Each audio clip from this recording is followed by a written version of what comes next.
Hello, I'm Ron Weich, the Dean of the University of Baltimore School of Law, and I'm very pleased to welcome you to this afternoon's UB Law in Focus webinar, next in our series. And this afternoon, we are going to look at the challenges to the peaceful transfer of power following this most recent presidential election. Over the next hour, our four panelists, all of whom are members of the University of Baltimore Law faculty, will share thoughts on different aspects of this complex and important issue. What should happen if a candidate for president refuses to accept the outcome of an election, even after legal challenges have been exhausted? What should be the consequences for those who breached the United States Capitol building and vandalized its interior? And what are the consequences for a president who directly encouraged his supporters only hours earlier to march on the Capitol? Why was law enforcement so seemingly unprepared for the thousands of rioters? And what happens next? Impeachment, invocation of the 25th Amendment. These issues are being debated right now in the House of Representatives and across the country. And so I'm very proud that we were able to pull this webinar together on short notice. I thank our communications director, Chris Stutz, for nimbly doing so. I tell you that we will do our best to be current, but events may be unfolding even as we talk here this afternoon. I'm going to serve as moderator for this discussion, and we're looking forward to your questions. We want you to participate. So use the Q&A function in your Zoom dashboard to ask questions, and we'll try to get to as many of those questions as possible. Now, before I introduce our panelists, let me preview our next UB Law in Focus webinar. On Wednesday, January 27th, we're going to look at structural racism in transportation policy using the cancellation of Baltimore's planned red line as a case study. And you can learn more about this event and register for it on the UB Law website. So now let me introduce my colleagues who are with me today. Professor Michael Higginbotham, former dean of the law school, teaches constitutional law and race law at UB. He is the Joseph Curtis Professor of Law, joined the faculty in 1988. He's the co-founder of the Fanny Angelos Program for Academic Excellence at UB, and the author of a number of books, including Ghosts of Jim Crow, Ending Racism in Post-Racial America, and the widely used textbook, Race Law, Cases, Commentary, and Questions. Professor Kimberly Whaley teaches administrative law, civil procedure, federal courts, and other subjects, and has been on the UB Law faculty since 2009. Kim is a frequent analyst, most recently for CBS News, MSNBC, the BBC. She's written for Politico, The Atlantic, and many other periodicals. And she's the author of How to Read the Constitution and Why, last year's book. And I'm sorry, that was in 2019. And last year, Kim wrote What You Need to Know About Voting and Why, a very timely and important contribution. Professor Elizabeth Keyes joined the UB Law faculty in 2012, and Liz directs our Immigration Rights Clinic. Liz also teaches professional responsibility at the law school, and that's the expertise that we will draw upon as we discuss the professional responsibility of the lawyers who were involved in recent events. And last but not at all least, Professor Robert Knowles teaches national security law, civil procedure, and administrative law at UB. Before joining our faculty in 2018, Rob taught at Valparaiso University School of Law, and we're going to draw on Rob's expertise in national security issues as we talk today. So thank you, panelists, for being with us, and let's begin. I'm going to start with Kim, and I want her to talk about, before we even begin to talk about the mob and the storming of the Capitol and the insurrection, how does January 6th play into the constitutional scheme? What was supposed to happen that day? And was it legitimate for members of Congress to raise objections to the electoral vote certifications that were received from the states? Kim, what's your thought? Yeah, so thank you, Ron, for that great introduction, and to Christine Stutz for putting this together. It's a really important evening and an important week for American democracy, and it's a privilege to be here. So the 6th was the date that the United States Congress, both houses, were to actually count in the certifications of the Electoral College votes by the states. The Electoral Count Act is the statute that governs that process. It's from way back in, I think, 1877. There's a lot of ambiguities in the statute, but it does allow the members of Congress, if there's someone from each house from the same party, so one Republican in this moment from the House, one Republican from the Senate, to object to the certification from a particular state. This has happened a few times in history. In 2001, a dozen members of the Congressional Black Caucus objected to George W. Bush's win. In 2005, Barbara Boxer objected to the results out of Ohio. And then in 2017, our own Jamie Raskin and Barbara Lee of California objected. Those objections were, going back to 2001, it was an objection to the voter suppression efforts. That is, keeping primarily minority voters, Black voters, from the polls. And basically the argument that the election laws need to change. So again, ceremonial claim. The Bush had to do with the hanging chads in 2005 and 2017. The objection was around Russian interference in the 2016 election. Interesting, in none of those cases did someone from the Senate join in the objections.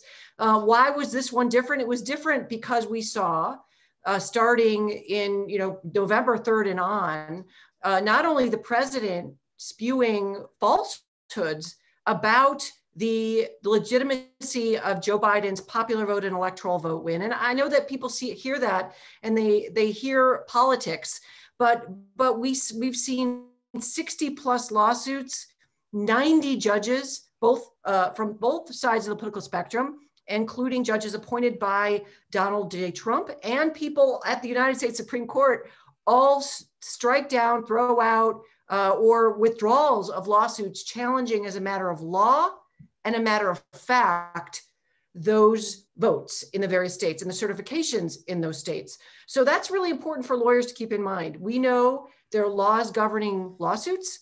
There are rules of evidence, rules of civil procedure. You have to have basic facts. You have to have basic law. So what happened on the 6th was Republicans basically challenging on the certification, but with this kind of false premise, I think, to those who supported Donald Trump, or many, that somehow the Congress had the power to change the outcome on the 6th.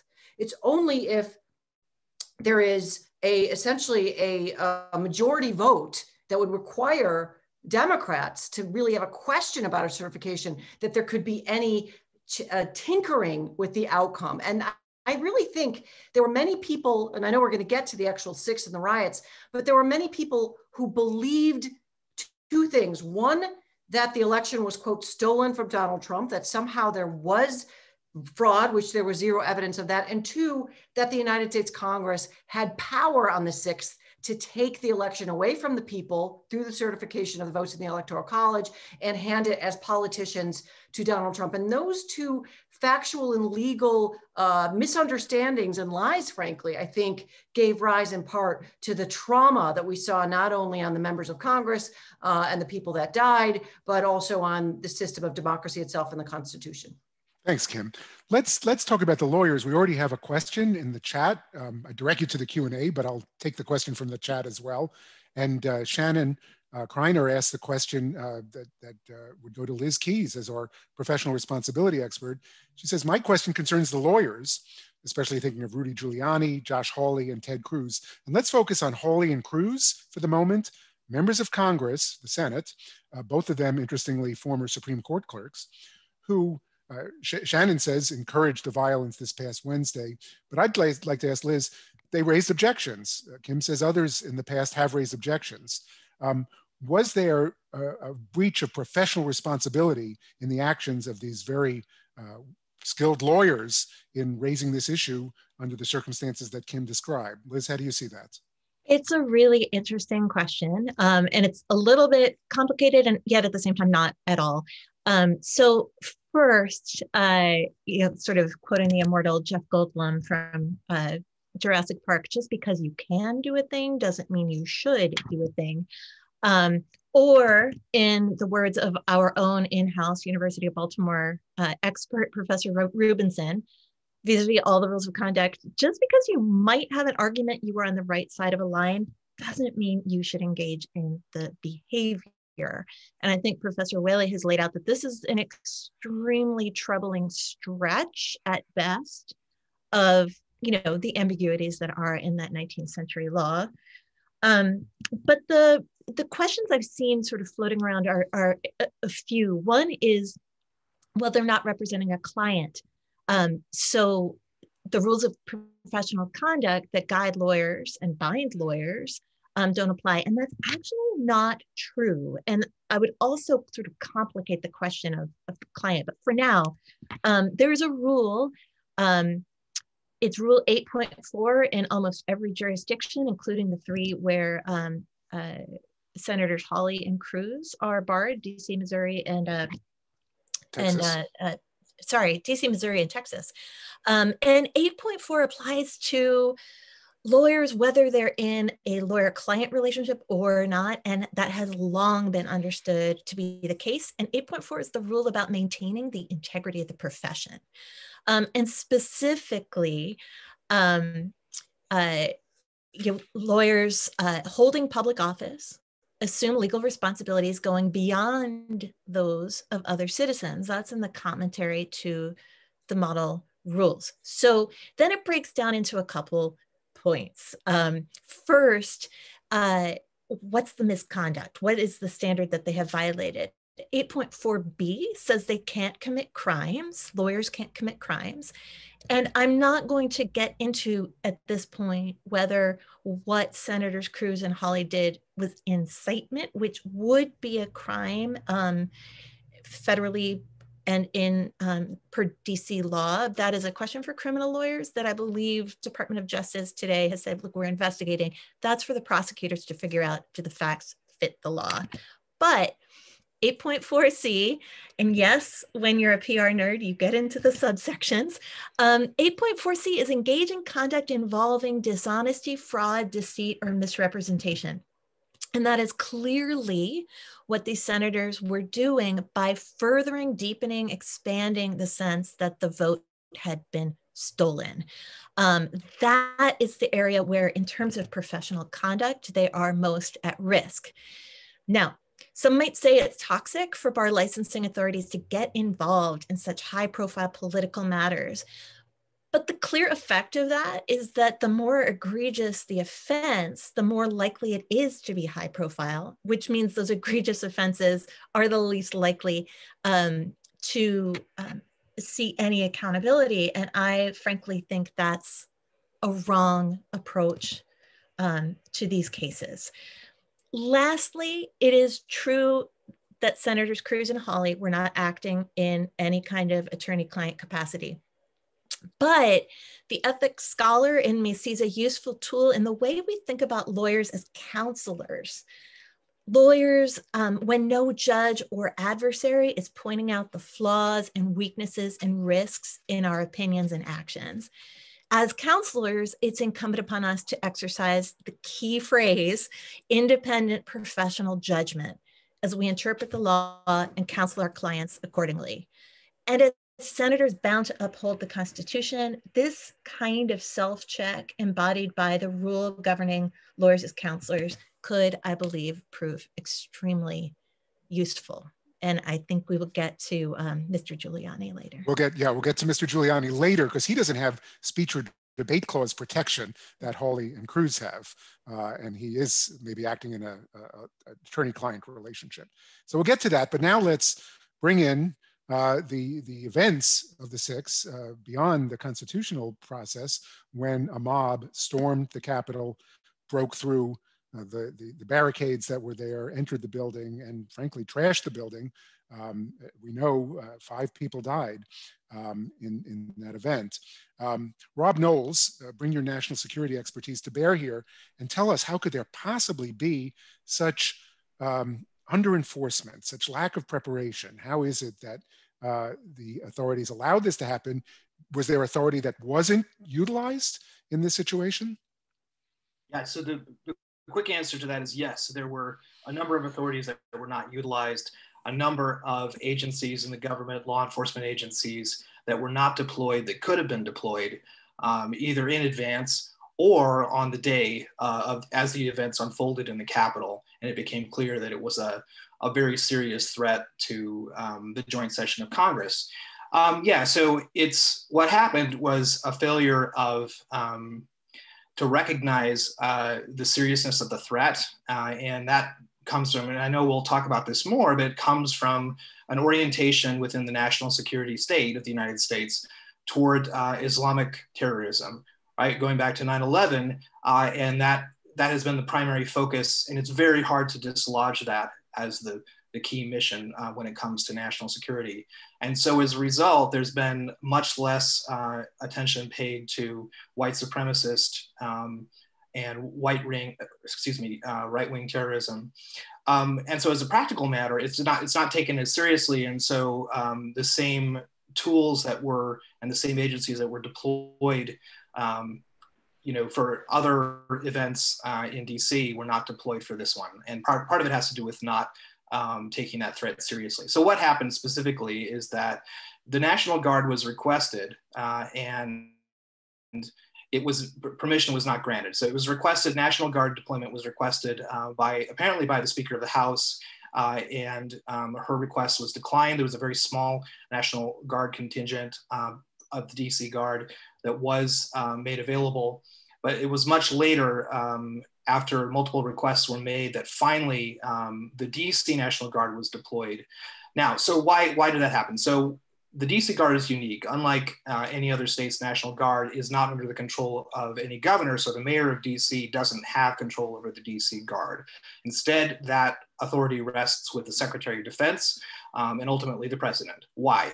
Well, I think what they had in mind when this arrangement was made is that some rogue DC mayor might decide to cause trouble with the National Guard. And there are obviously very sensitive national security targets within the District of Columbia. It's not a state, right? But then, no, I don't think anyone predicted this sort of topsy-turvy situation where the president might call on his supporters to storm the Capitol. And it's the president who would normally be the one, and his subordinates, the Secretary of Defense, the Secretary of the Army, who would ordinarily be the ones who would authorize the deployment of not only the National Guard in DC, but there's a whole alphabet soup of federal law enforcement agencies that could have been brought to bear, the Park Police, the Secret Service, and on and on and on. And so why did that happen? So, well, one theory, there's a couple of theories, and there's conflicting stories that are being told by the parties. So you'll see that it's a Rashomon situation, as far as we can tell so far. That's an old reference, I think. But in any event, what happened is apparently the threat wasn't taken seriously. There was also concerns that after the Black Lives Matter demonstrations earlier this year, and the overuse of military force and the really kind of aggressive and ugly military presence at that time, they decided to swing in the opposite direction, and the pendulum went too far the other way. They decided that having the National Guard made available was a bad idea, period. And they sort of stuck to that until it became clear, past the point where it became clear that the members of Congress were in serious danger. And so approval was denied by the Secretary of Defense multiple times to deploy the DC Guard. So Rob, let me interrupt you there because I know there's more to say about the Rashomon stories. I'll fill it in. It's a Japanese movie, Kurosawa, where the audience sees the events from different individuals' perspectives. So we're both old guys. But I want to stop because you raised the issue of the contrast between the law enforcement reaction here and what we saw in the summer with Black Lives Matter protests. And I want Mike Higginbotham to speak to that. How did it appear to you, Mike, as a race law scholar, this disparity in the law enforcement response? Well, thanks, Ron. Unfortunately, I think the simple answer is race.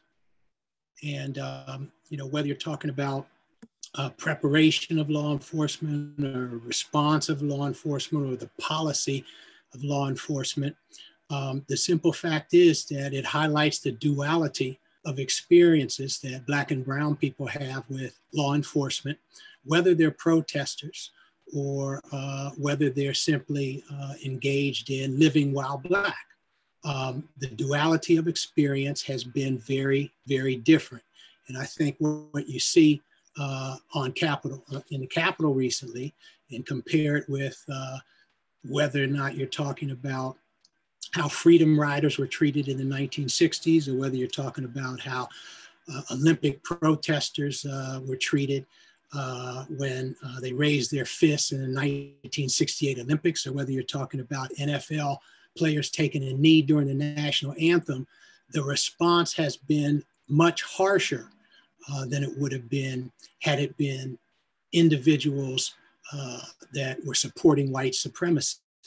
And I think that's what we've seen historically. So whether we're talking about whips on your back, or whether we're talking about police officers' knees on your neck, the duality of experience has been clear and has been irrefutable. Now, there's thousands of examples, but I don't want everybody to think that all white individuals in law enforcement are simply racist and are simply treating people differently. There are many examples of individuals who have been exceptions to that practice. And most of it is systematic that we're talking about in terms of duality of experience. I was very moved by white police officers that were supporting Black Lives Matter protesters that were wearing T-shirts and hats and so forth, demonstrating their belief that all lives should be equally protected. But perhaps the latest duality here on Capitol Hill basically reflects the fact that we need to be clear, and it will hopefully help us better understand the history we cannot seem to escape, and cause us to assume the responsibility that we owe to the future. That's great, Mike. And I want to emphasize something that you said. We shouldn't paint with too broad a brush. Some of the white and Black Capitol Hill police officers fought heroically. I know there are some ugly images of officers seeming to acquiesce or to even support some of the protesters, but we also saw, obviously, one Capitol police officer was beaten to death, it appears, and others fought valiantly. So we definitely recognize that we're not meaning to say that all officers brought that duality to this. I think, as to Rob's point, the preparation may be where we see the disparity and the inability to conceive of white protesters engaging in this kind of violence. Kim, why don't you say a word about the police response? And you should, yeah, unmute, great. Tell us how you see that. Well, I think that based on what I'm reading, we don't really know exactly what happened on the 6th. The FBI just came out today in Virginia, did issue a memo the day before saying that it was high alert or something to that effect, that the protesters were going to be at, quote, war.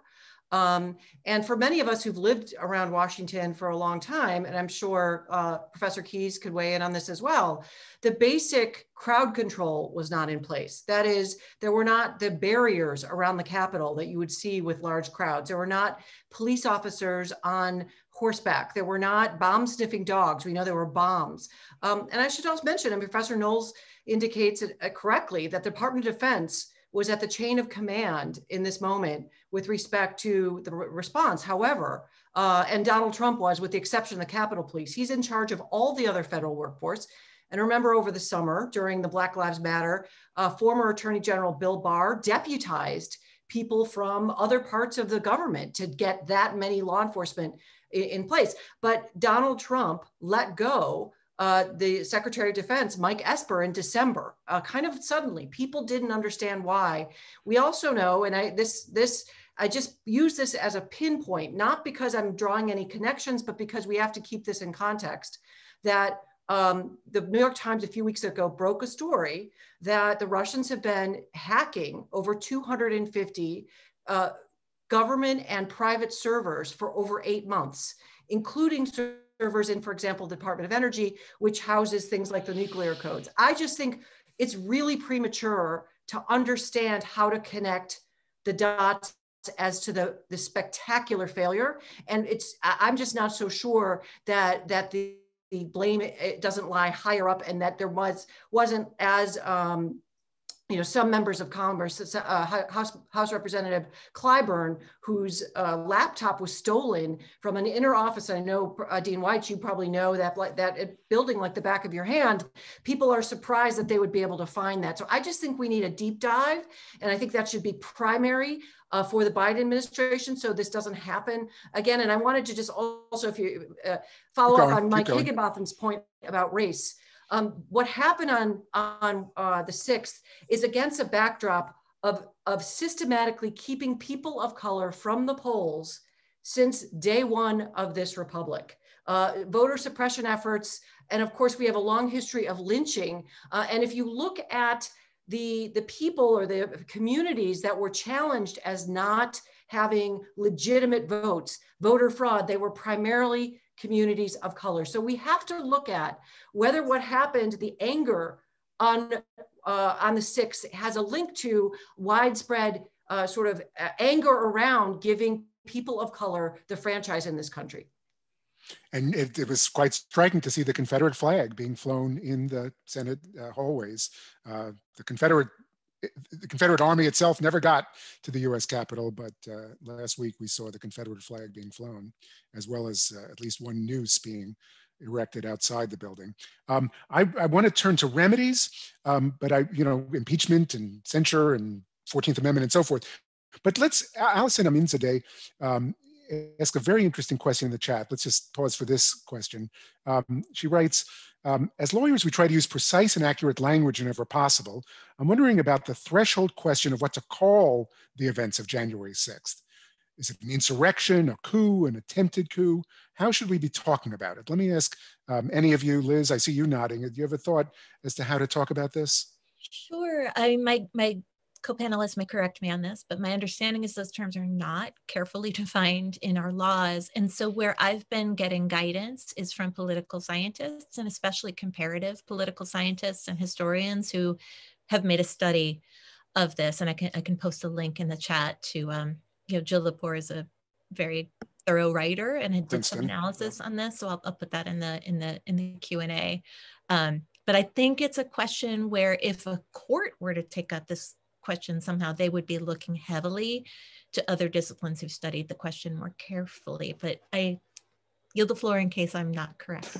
Rob Knowles, national security law. Do you have a thought of what we should call this action? Yeah, so I agree with Professor Keyes. However, I don't think you have to stretch, a common sense definition of either of those terms to apply them to the events. I mean, we have an attempt, however unlikely to succeed, right, to interfere with a lawful and peaceful transfer of power, right? So coups don't have to be, they can be clownish, they can be ridiculous, but they're still coups. And quite often in history, failed, unsuccessful coups are a prelude to later coups that are successful. We saw that, the rise of power of numerous dictators. So I think that's my take on that. And let me ask this. Actually, I want to bring Colin Starger's question into this from the chat, our colleague Colin, because the more we, the harsher the term we use to define the activity may give rise to more protective measures that kind of grow the police state. Colin asks, the righteous outrage that so many may feel now could be used to justify an increase in police power and an increase in the use of arguably political prosecutions using notions of sedition. How do we respond as lawyers without inadvertently supporting new Patriot Acts? Anybody have any thoughts on that? Are we worried about a boomerang effect? So, I share the concern that Professor Starger expressed. We have very broad tools for surveillance that are not only used by the federal government, but they're used by police departments and state agencies across the country. Now it's possible for these agencies to buy private information instead of doing the surveillance themselves. They can outsource it. And so the problem is not the tools, the problem is the mission, right? It's reorienting the mission to address the true threats to the country, which now include this type of terrorism. And I think it's okay to call it terrorism. I think it's okay to call it insurrection. But it doesn't, we since 9/11 especially, we've given our government more than enough legal authority to address this threat. If I could just jump in. Sure. Yes. You creating laws and in U.S. history agencies in response to crises seldom works out well. But we know, as Professor Knowles said, we already have the means to monitor the true problem here, which is white supremacy unchecked. And it's only thanks to a whistleblower in the Department of Homeland Security that it came to public light that white supremacists have been known to be a major security threat in this country. So we have the means, and we have maybe as a country we have lacked the will to treat white supremacy as the cancer that it is. If I could jump into, ahead, Kim. I think that one of the issues that's on the table is the First Amendment, frankly, right now. That is, the Communications Decency Act, that Section 230, that essentially online, Twitter, Facebook, those kinds of servers, they are treated like bulletin boards. If you go in your community center and there's one of those cork boards and you're sticking, dog walker, here's the phone number, that they're community boards. That's what they are. And so there is a regulation that's happened in the same way that when you turn on the television or you turn on the radio, our kids can have, pornography in their phones because there's no liability there. And we're seeing this week, Twitter and Facebook and others finally stepping up to the plate. But I do think part of the rise, and I'm not an expert on this, but of white supremacy and basically, two things. One is they now have a voice in the White House. They've had it for 4 years that have legitimized it and given that voice power. But it's also the misinformation that the framers of the Constitution, and I know Professor Higginbotham could talk about this, were worried about populist sort of sentiments whipping up the people to vote against their interests. And this is a serious problem in America right now, is the massive amounts of disinformation, and it's not being managed in any way, shape, or form. And the First Amendment is now being used as a weapon against legitimate, valid limitations on authoritarianism and terrorism, frankly. So I think that is going to be a frontier for lawyers and for scholars to think about. How do you balance that? Because as Professor Starger indicates, all of this is about a balance. My particular view is it's so off kilter based on what happened on Wednesday. I mean, if you just think, if they were there 2 minutes earlier and they had gotten to Nancy Pelosi or Vice President Pence, we were 2 minutes away from that. This is triage moment. Like the arm is bleeding out, and that's what has to be dealt with in my mind in this moment between now and the 20th. Because I'm interested in Professor Knowles' thoughts on this. Frankly, I'm not so sure we are safe between now and when Joe Biden takes office. I know Joe Biden is trying to negotiate with Mitch McConnell to actually get the national security cabinet in place. I know that the Trump administration has stalled and made it difficult for the Biden administration to have access to national security information, even when the GSA finally authorized the actual transition when it comes to dollars and other resources like offices and computers. So I'm just, I just think, as was indicated, it was 9/11. Foreign terrorism. This moment is domestic terrorism. And I don't have a confidence that we have the infrastructure in place to deal with it, or leadership now that isn't going to continue to facilitate that, not stop it. So Rob, I'll give you a minute if you want to respond to Kim's inquiry about are we safe leading up to the inauguration on the 20th, but then I want to turn to the remedies, impeachment, et cetera. But Rob, you want to take a minute? Yeah, I mean, I would also like to hear from Professor Higginbotham too. It's like, so what is the most disturbing fact that I learned today, which I have to confirm that's still true, is that the park police had granted a permit for demonstrations on the 20th, and that they have refused, they have not withdrawn those permits. So there will be a presence there of perhaps the same kind of individuals. And so that worries me. And I also share concern about the ability of the incoming administration to have access to information. I think the problem is that now it's being shared, but it takes time. It takes time to prepare these things. And so I also worry that the government won't be properly prepared. Mike? I'm concerned as well, as has been indicated by a number of the panelists, as to whether or not we will be safe. But I do have confidence that we have the ability. And I think, as Liz mentioned earlier, it's a question of, do we have the will? Do we have the will to stand up to the white supremacy protesters here? I mean, do we have the will to do it? And our history shows us, and I'm glad that Rob mentioned this aspect, in terms of terrorism, our history shows us that we have the ability to respond, but we don't seem to, we seem to treat white supremacist terrorists very different than we treat other individuals and groups that advocate violence. And so that inconsistency, that double standard, has caused us tremendous problems. And I think we're seeing that now. So this is something we've dealt with historically. It's been in existence. You know, Patrick Henry says, "Give me liberty, give me death." He's looked at as a noble freedom fighter. Frederick Douglass says the same thing. He's looked at as some sort of a murderous traitor. And that's what we're seeing today with this different approach. And finally, we treat domestic terrorists differently under the law than we do international terrorists. There's no reason for that. As was said, domestic terrorism, we need to have a congressional law speaking to that and authorizing law enforcement to be able to do their job.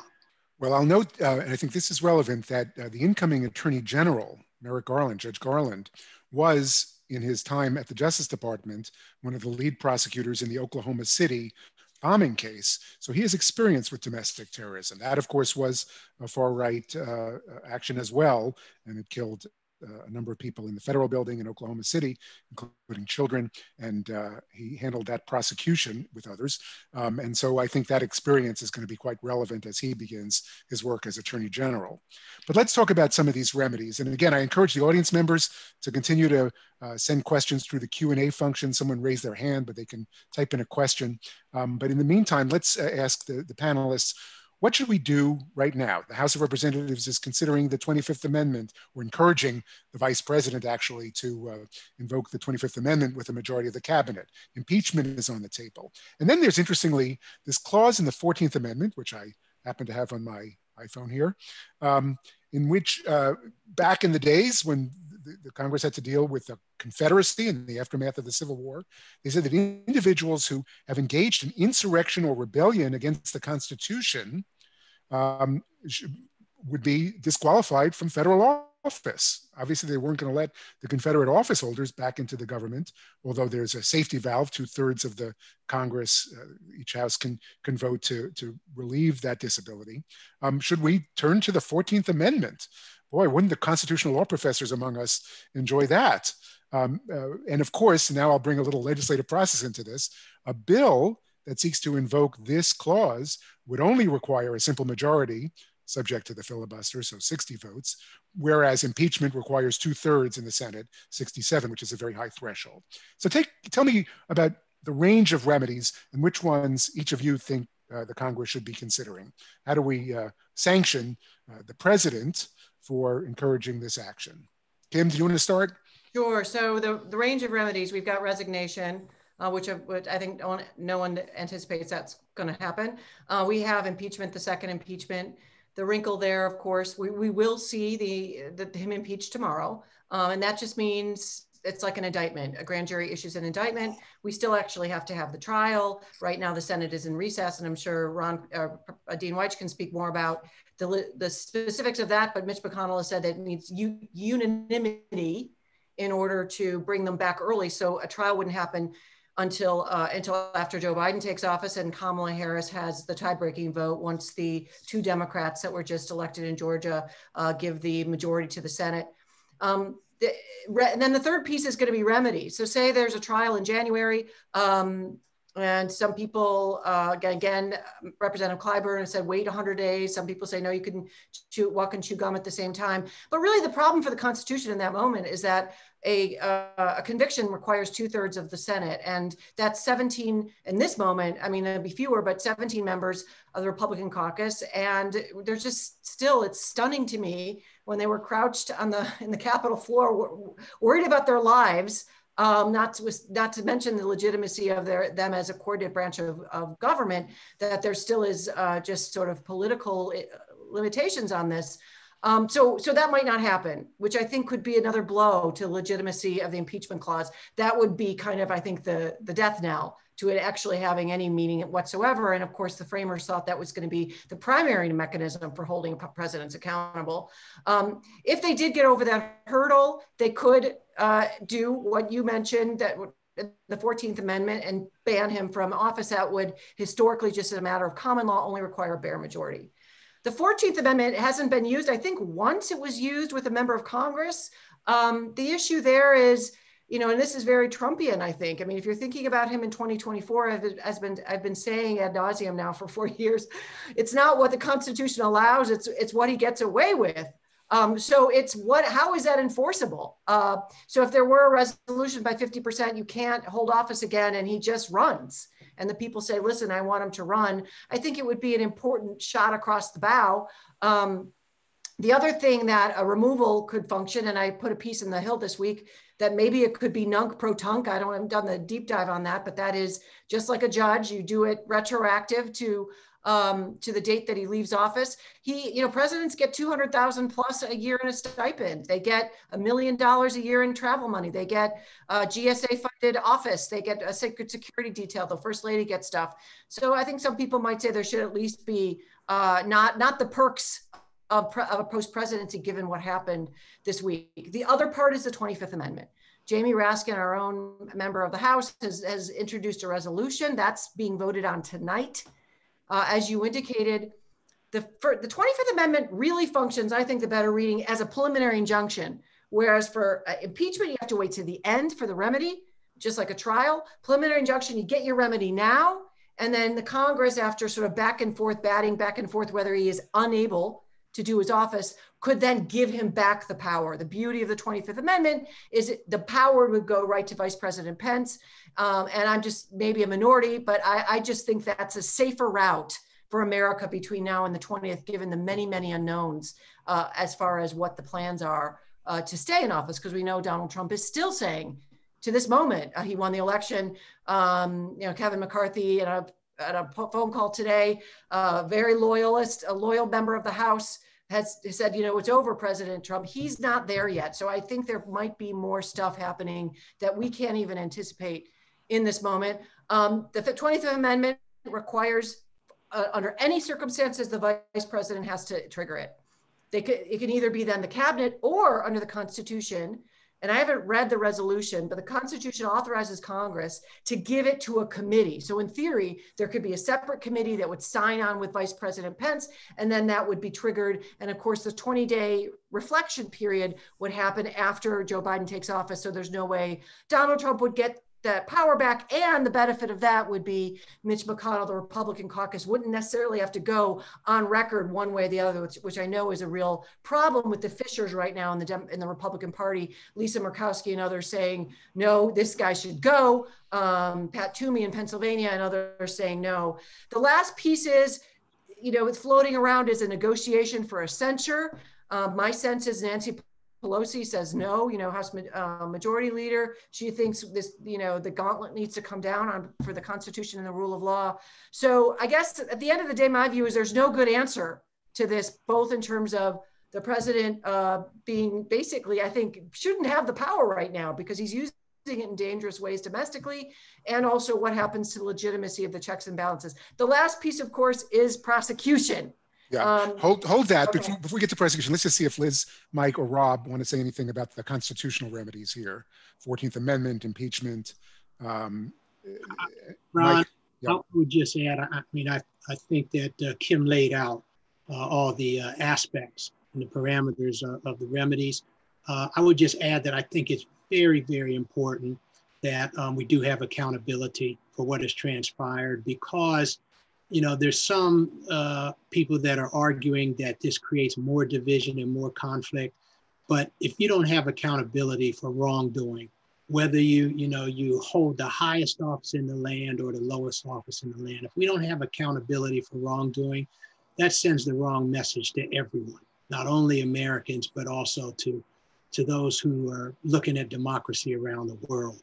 So we've got to have accountability. We've got to have investigations that go forward. And we'll see, in fact, how that plays out in terms of punishment. So criminal prosecution. Now let's put on our law professor hats. I mean, this would be a kind of a classic constitutional law exam question. Is there any question of whether Trump or his fellow speakers at the rally on the Mall before the insurrection, that they're protected by the First Amendment? They were speaking words. Is that a crime? Where's the line between free speech and incitement to riot? Mike, you're a constitutional law professor. You want to? Well, I can tell you, I'm sure that others are going to weigh in, but I can tell you that we are unique. We have a First Amendment, and we overprotect speech. And so when you start to look at criminal prosecutions for incitement, it is a very, very high bar. And we're talking about, clear and present danger, what that constitutes. And when you look at sort of the latest Supreme Court interpretations of that, the Brandenburg case and other more recent cases, it is a high standard. You have to be ready to incite immediate violence right away. And so it's a high standard, but one that I think needs to be looked at, and whether or not it applies and to whom it applies, whether it's President Trump or Mr. Giuliani or Trump's son. If you look at the language that was used, it may apply more accurately to some than to others. Well, some of the most vivid language was used by Rudy Giuliani, former Associate Attorney General, former U.S. Attorney in the Southern District of New York. He said there should be trial by combat. Liz Keys, I understand that Giuliani is facing a bar complaint in New York where he's licensed. How do you see his professional responsibility exposure here? So here it's really interesting because he does have a client, I think, in the president. That whole relationship is a PR course of its own.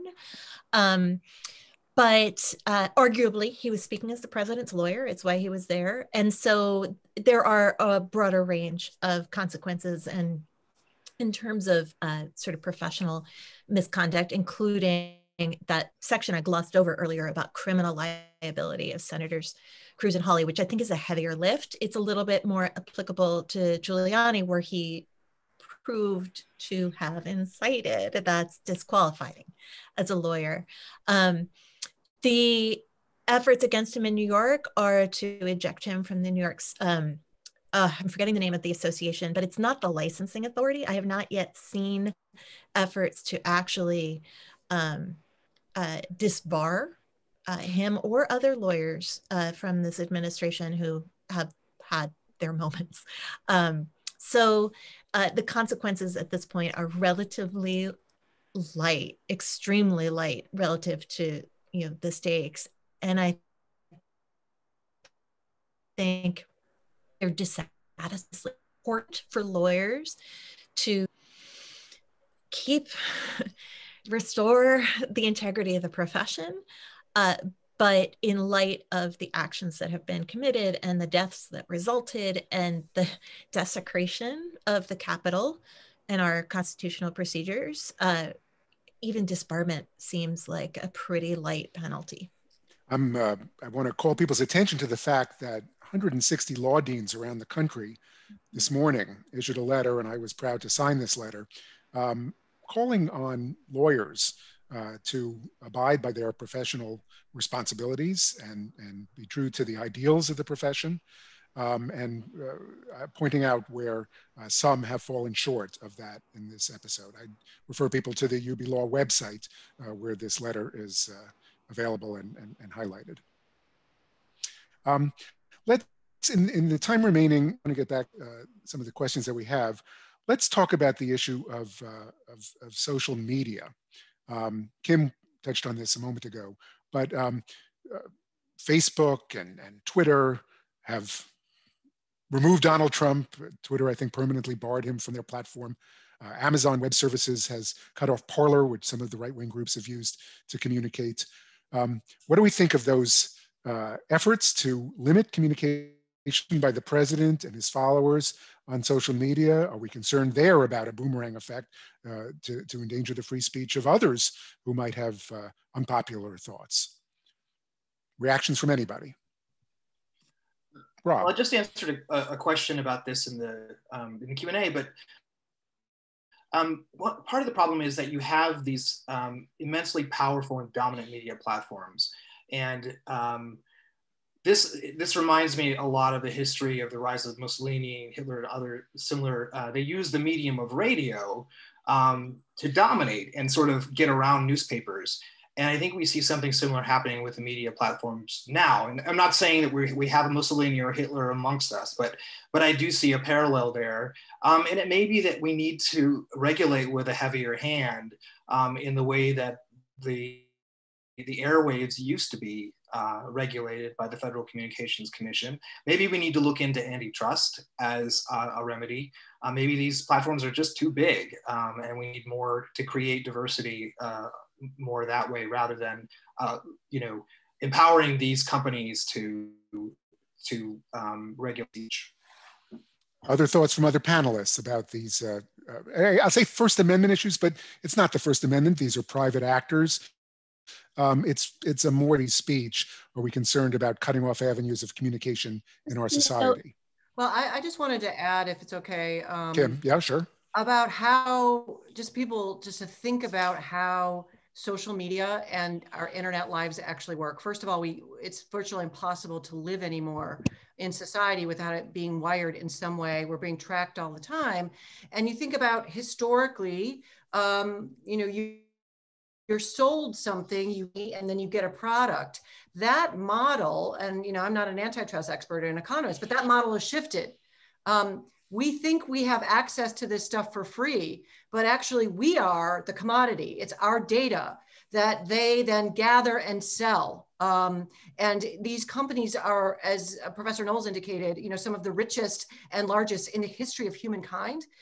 And so it's not just a First Amendment issue, it's a privacy issue. It's about individuation, humanity, anonymity, all of these things, and that we have now become these cash cows without knowing it. And I just try on an idea, flip it around, think about how much Jeff Bezos got richer, through the pandemic, when we've got so many people falling into poverty, in addition to the deaths, right? Imagine if Jeff Bezos, every time we clicked, that he had to give us a penny for our click, to then be able to use that to make more money. How might that change our economy? Because then we would see more people being able to participate and have actual access. This is not about government handouts and taxpayer dollars. This is about flipping that model where we all kind of got duped into thinking, oh, this is great, Google is free. It's the exact opposite. We are the gold of the diamonds when it comes to making a lot of money off of a commodity. So there's a whole other webinar to be had talking about this and the antitrust implications and so forth. One thing we see on these platforms is this vitriol, this hatred, so much of it race-based. We've thought a lot about this. Long term, how do we purge our society of this hatred, this resentment that seems to fuel the Trump movement and seems to have erupted in violence on Wednesday? I think we definitely need to do that. It's very important that we do it. And I think the great dissenter, John Harlan, Justice John Harlan, had the answer, at least how to begin, in his dissent in Plessy versus Ferguson in 1896, where he talked about the way to reduce conflict and eliminate conflict in our society is to make sure that we don't have unjust laws, like we did in terms of the separate but equal doctrine, in terms of race discrimination. He said to ensure the presence of conflict, just keep having these type of unjust laws. And if you want to eliminate it, then get rid of these unjust laws. So I think what's really critical now is that we make sure that we make some changes, that we eliminate some of these disproportionate laws on, the elderly, on the poor, and on racial minorities, that we make things more just. And I think once we do that, then we make sure that we vigorously enforce our laws. And I think if we do that, then we just have to keep in mind what's most important, and that is that not only do we have the absence of violence, but we also want to make sure we have the presence of justice. That will eliminate the conflict in our society. Well, that's eloquent, and I wholeheartedly endorse that. I hope that we can move in that direction. As we wrap up, we're almost at 6 o'clock. I want to ask the 4 law professors, my colleagues on this call, what it means to be a law professor at this moment in American history. The semester is just beginning, second day of class today. But of course, we've been dealing with these issues for some number of years, and I know it manifests itself in the classroom as you help your students understand these issues and as you moderate some difficult discussions. I'd like each of you to talk about how you have felt as law professors in this period. Why don't we start with Liz Keys? How do you see this, Liz? How has it affected your teaching? Thank you. I mean, yes, it's on our students' minds, and so it's been important to raise it in classes with the unusual, but also I think in some ways helpful experience of being on the same page as the students. As we learn the facts of what's going on, we're processing it with them in real time. I think the challenge for me as a law professor, but I think for the legal academy, is to really not shy away from taking a principled stand on issues central to the functioning of our democracy and the rule of law. And to the extent law school is a place where we're looking for people to put one argument against another and hash it out, to the extent that creates a sense of, well, if I can articulate an interpretation, that's as strong as the other interpretation. We need to get rid of that and say sometimes things are not the right thing to do or argue, and the overwhelming weight of fact is on another side. And I think when it comes to the role of white supremacy in our law, the lack of neutrality in our law, we need to be, as professors, skilled over helping our students articulate some of those things so that we are rising to the occasion as a legal profession. Right now, I think we've taken a massive hit, and my hope is that through the good work of my colleagues, we will be lifting up the future lawyers to do a lot better than we're doing. That's great. Rob, how do you expect this to resonate in your national security law class? You got a lot of material, a lot of course material. As lawyers, we have a responsibility to try. One thing that I say is that just because national security or international doesn't mean there isn't a body of law that we take, that our military seriously, and our national security professionals and lawyers take the law very seriously. But we also, we have lawyers who have bent the law, have come up with interpretations to justify torture. Some are, law professors. And so I think we have a lot of work to do, I think, to thinking about the lawyer's role in government, especially with respect to national security.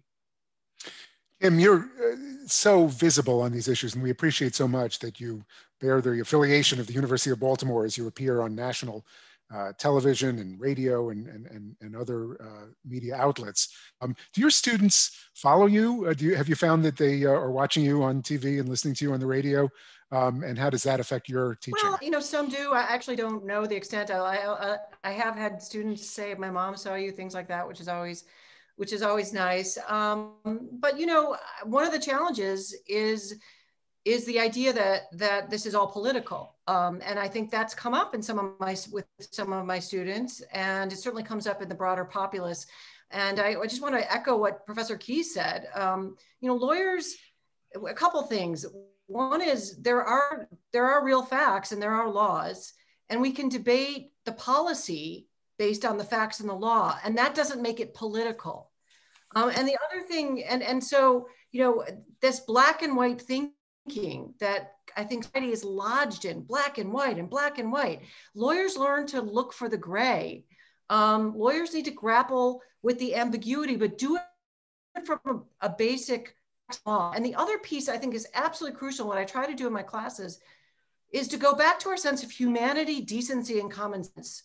Lawyers do, it is a noble profession. This is how, I mean, we talk about, Professor Higginbotham talks about changing the law. How does that happen? You lobby Congress. Congress is made of lawyers, or you go to court and you argue. Lawyers are the engines of social change.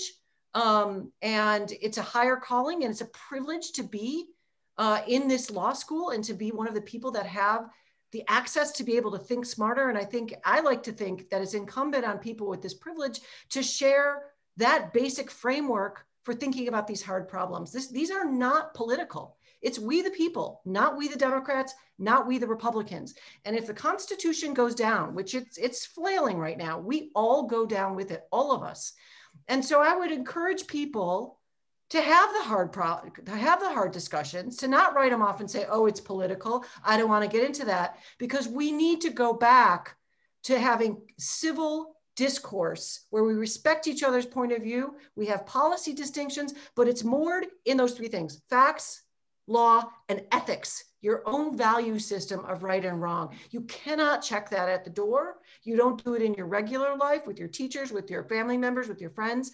And it shouldn't be with politicians. And it certainly shouldn't happen in the law school classroom. This moment, I'll just say, it's not, as Professor Keyes, this is not ambiguous. There's no other sideism as far as what's happening with the Republican Party and what happened this week and what's happening with those that enabled this assault on our core system, our core democracy. I think we the people should still control our democracy, Republicans and Democrats, and that's really what's on the table. So again, I encourage people to take the risk to have the conversation and use the tools that you're learning in this school to do it in a way that gets people out of black and white thinking. It's beautifully said. So Mike Higginbotham, you're batting cleanup here. You've been at this longer than any of us. 1988, you started teaching at UB and maybe teaching before that. How is this moment different than the other times of toil in American life? How have you, as a professor, seen this moment be different than others? Well, this is certainly an unusual moment in our history. No question about that. You don't see the Capitol stormed by an ugly mob every day. You don't see that, right? This is different. But I do remember teaching. I was teaching as an adjunct at NYU back in 2000. And I actually taught the first class after 9/11. I taught the first class at NYU. They opened up, I taught on a Friday. There were very few classes on Friday. And after the Tuesday knocking down of the Trade Center, NYU opened on Friday, and I actually taught the first class.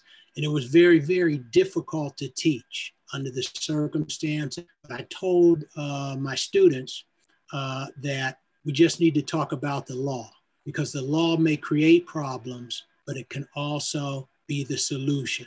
And so we've got to find that solution in the law. And that's what law schools can do. That's what law professors can do, can help students and help future lawyers to find the solution. And that's why it's so fun to teach con law these days. Because even though we're in difficult situation, con law, everybody's watching con law. Everybody's interested, and it's very relevant. So it's good to have students who come into class and say, come online to class these days and say, Professor, I saw what's going on. That's what you were talking about last class in terms of the law. Let's talk a little bit more about it, and let's provide some solutions rather than just identify some problems. Well, thank you. Thank you to all of my colleagues. I am so proud to be your colleague. I think we as a law school have such an important role, not just in webinars like this to be able to educate, but of course we're, as I said in communication to students last in the aftermath of the insurrection. I said, we're educating the next generation of justice seekers. We usually do it in the building that's behind me on this virtual background, but we're carrying on our work online now, and it's such important work. So I thank each of my colleagues for joining us tonight in illuminating these issues and provoking important questions. I thank our audience members for their questions and for their attention to this event. Thanks to all. We'll see you at a future UB Law in Focus webinar, and I want everybody to stay safe and healthy in these difficult times. Good night.